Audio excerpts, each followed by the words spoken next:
என்னங்க பிளேயர்ஸ்க்கு இவ்வளோ ரெஸ்ட்ரிக்ஷன்ஸ் கொண்டு வந்திருக்கீங்க. பின்ன இருக்காதா? ஆஸ்திரேலியா கிட்ட வாங்குன அடி அந்த மாரி அடி இல்ல அப்படின்ற அளவுக்கு வந்து பார்த்தீங்கன்னா, ஏகப்பட்ட ரெஸ்ட்ரிக்ஷன்ஸ பிசிசிஐ கொண்டு வந்திருக்காங்க. அது என்ன ரெஸ்ட்ரிக்ஷன் என்னன்றதுக்கு இந்த வீடியோல ஃபுல்லா சொல்றேன். நல்லா கேளுங்க. எஸ் வந்து பார்த்தீங்கன்னா, பார்டர் கவாஸ்கர் ட்ரோஃபி மட்டும் இல்லாமல் நியூசிலாந்து கிட்ட ஒயிட் வாஷ் ஆகட்டும், ஏகப்பட்ட தோல்விகள். கம்பீர் பொறுப்பேற்ற பிறகு வந்து பார்த்தீங்கன்னா, நெறைய விஷயங்கள் நடந்திருக்கு அப்படின்ற ஒரு சர்ச்சை போயிட்டு இருக்கும்போது, கம்பீர் தேர்வுக்குழு தலைவர் அஜித் அகர்கர் எல்லாரையுமே கூப்பிட்டு வச்சு கேப்டன் ரோஹித் சர்மா எல்லாரையும் கூப்பிட்டு வச்சு வந்து பார்த்தீங்கன்னா, கிளிகிளின்னு கிழிச்சிருக்காங்க போல பிசிசிஐ. அதுல மூலமா வந்து பார்த்தீங்கன்னா, எதனால இந்த தோல்வி? வேற என்னென்னலாம் பண்ணி இந்த தோல்வி இனிமேட்டு வராம தவிர்க்கலாம்னு சொல்லிட்டு இருக்கும்போது, ஒரு ரெஸ்ட்ரிக்ஷன் பட்டியல்கள வச்சிருக்காங்க. அதுபடி தான் இனிமேட்டு ஃபாலோ பண்ணணும் அப்படின்ற மாரியான விஷயங்கள் கொண்டு வந்திருக்காங்க. என்ன அப்படின்னா, நீங்க ஒரு பிளேயர் வந்து பார்த்தீங்கன்னா, அப்ராட் டூரோ இல்ல வந்து உள்நாட்டு டூரே போறாரு அப்படின்னா, நம்மளோட டீம் பஸ்ல தான் அவங்க டிராவல் பண்ணணும். தனியா வந்து உங்க ஓன் வெஹிக்கிள் எடுத்துட்டு நீங்க டிராவல் பண்ணி கிரவுண்டுக்கு வர்றது, அந்த மாரியான விஷயங்கள்லாம் இருக்கவே கூடாதுன்னு சொல்லிட்டு ஸ்ட்ரிக்ட்டா சொல்லியிருக்காங்க. ஏன்னா, டீம் பஸ்ல டிராவல் பண்ணும்போது தான் வந்து பார்த்தீங்கன்னா, டீம் கொலாபரேஷன் வந்து இன்னுமே கொஞ்சம் ஸ்ட்ராங் ஆகும்.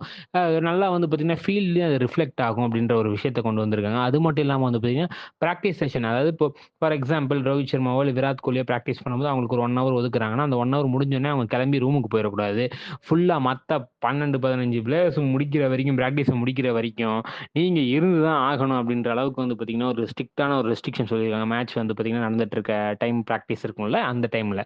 ஸோ அதுக்கப்புறம் வந்து பார்த்தீங்கன்னா, குடும்பத்தினருடன் வந்து பார்த்தீங்கன்னா, நீங்க வந்து அறவே வரக்கூடாது அப்படின்ற ஒரு விஷயத்த கொண்டு வந்திருக்காங்க. என்னன்னா முன்னாடி அந்த ரெஸ்ட்ரிக்ஷன் வச்சிருந்தாங்க. திருப்பி கோவிட்க்கு அப்புறம் அத வந்து தக கொஞ்சம் ஃப்ரீ பண்ணி விட்டாங்க. இப்ப என்ன சொல்றாங்க அப்டின்னா, அ 45 டேஸ்க்கு மேல ஒரு டூர் போறோம், ஒரு டோர்னமெண்ட் போறோம் அப்டின்னா, அப்ப வேணா நீங்க உங்க ஃபேமிலி வேணா 45 டேஸ்க்கு மேல வேணா கூப்ட்டு வந்துக்கலாம். அதுக்கு கம்மியான டோர்னமெண்ட்டுக்குலாம் வந்து நீங்க கூப்ட்டு வரீங்கன்னா, நீங்க வந்து அது வந்து பிசிசிஐ பொறுப்பேற்காது. அது உங்களோட சொந்த செலவா தான் இருக்கும். அது மட்டும் இல்லாம அவங்களோட நீங்க வந்து ஸ்டே பண்றதுக்கு அலோவ் பண்ண மாட்டோம்.